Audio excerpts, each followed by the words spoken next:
Growing up and watching Let's Plays on YouTube, there was always a game I wanted to play, but couldn't as I didn't have the software. That game is Spore, an evolution simulator game released by EA in 2008. In this game, you follow a single organism from cell all the way to sentience, evolving it along the way. Now, with the power of the Steam Deck, I could finally play this game for myself. And don't worry, I'm not gonna make creatures like this. I'm actually going to try with this. Let's go.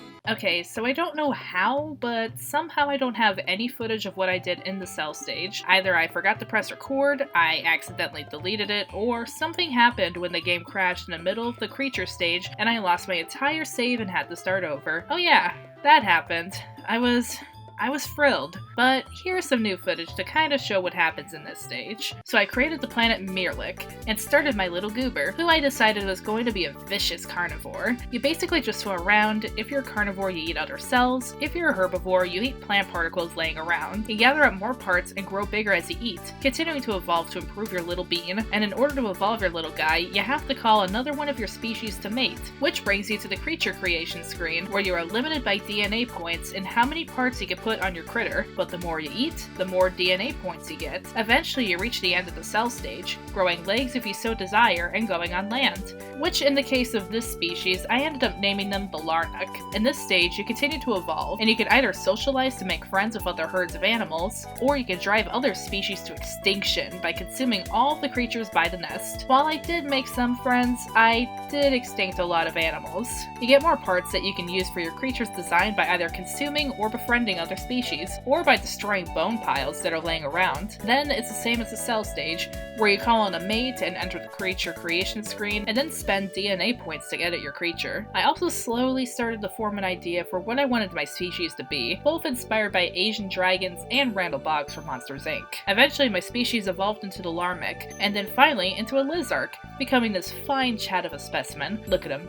He's my son. I love him. Eventually, I reached the end of the creature stage, earning the title of Predator. At this point, you better be okay with how your creature looks, because you won't be able to change the look of your creature's body from this point onward. We then get a reference to Space Odyssey, except my creatures are very, very dumb, and then we go into the tribal stage. At this point, the only thing you can really customize is your tribe's armor, so I got them some snazzy outfits and got to work. For the tribal stage, you can send out hunting parties to gather food, befriend animals to help defend your territory, upgrade your camp with different instruments or buildings, and interact with other tribes. You have two different choices for completing the tribal stage.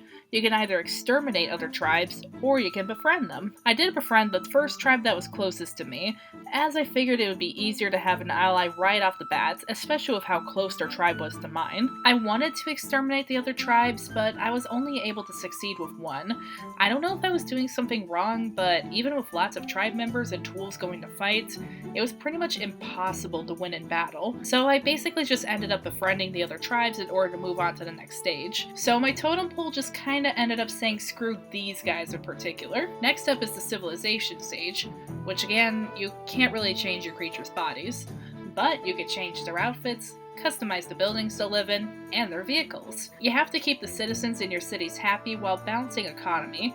Basically, putting factories next to houses will make your citizens unhappy, but you can put entertainment venues next to them to increase happiness. You can also place turrets around your border in order to protect your city in the case of enemy attacks, which with the way I played, I honestly didn't have to worry about it. The main way to make money, and in turn gain resources, is to take control of as many spice geysers as possible, and to trade with other nations. Speaking of other nations, the end goal is to basically take over the other nations, which you have a few different ways of doing so. There's of course the war method, where you build up your military and attack the other nations. There's also the religion method, where you convert other cities to your religion and in turn convert the city to your nation. Finally, and this is actually the method I used, there's the economic route. When you trade enough with cities, you have an option of buying them out. So if you're careful balancing my relations with other cities, making sure they continue to have a positive relationship with me, even though I was actually eventually dragged into a war against one of them, I was able to buy most of the cities out, and the last few cities kind of just gave up and decided to be one whole nation. Also, got the Rolling Thunder achievement, which meant I beat it in under an hour. I don't mean to brag. Shut the up! Now, where do you go from here? You're an advanced civilization that is now globally united. Well, you're gonna go to space, of course. You're able to design your spaceship, which, can we be honest and say the building and vehicle design here is not as fun as the creature design? I kinda ended up not really caring after a while. There's a few goals of the space station. 1. You have to turn planets habitable and colonize them by increasing its T-score, where you have to adjust the temperature to be livable, add plants and animals, and finally add a city that can harvest spice for you to sell. Next, you have to keep up relations with alien nations, where they will call for your help, especially in regard to fighting the Groks, a hostile species that lives in the center of the galaxy. Speaking of which, your final goal is to make it to the center of the galaxy in order to receive the Staff of Life. You have a certain amount of energy in your ship, which can be replenished at your colonies for free, or you have to pay allies for energy refills. And you dart between solar systems, zooming into them to explore individual planets. I'll be honest, I didn't complete this phase. Resources like spice and money were kind of hard to get, so I was running out of money a lot, especially with how fast energy was used up when exploring space. And when I would be trying to do something, my allies would constantly be calling me for help, which you need to help them in order to keep up your ally relationship. And navigation is also really difficult, as all the solar systems look exactly the same, so it was difficult to locate locations for quests. And honestly, I was kind of missing the character customization aspect, so I decided to stop playing after a bit. It just got really boring. Just imagine that the Lizards made it to the center of the universe and ate the Groks or something. It sounds like something they would do.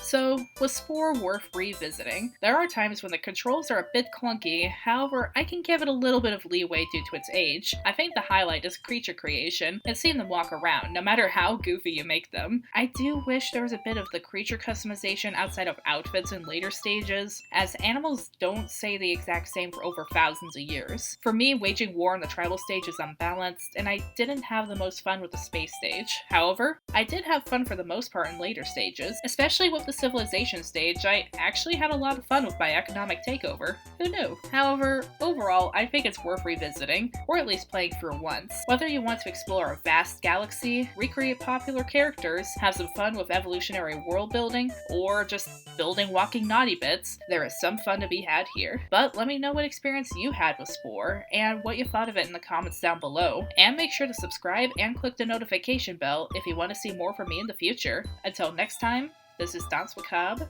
signing off. Bye bye.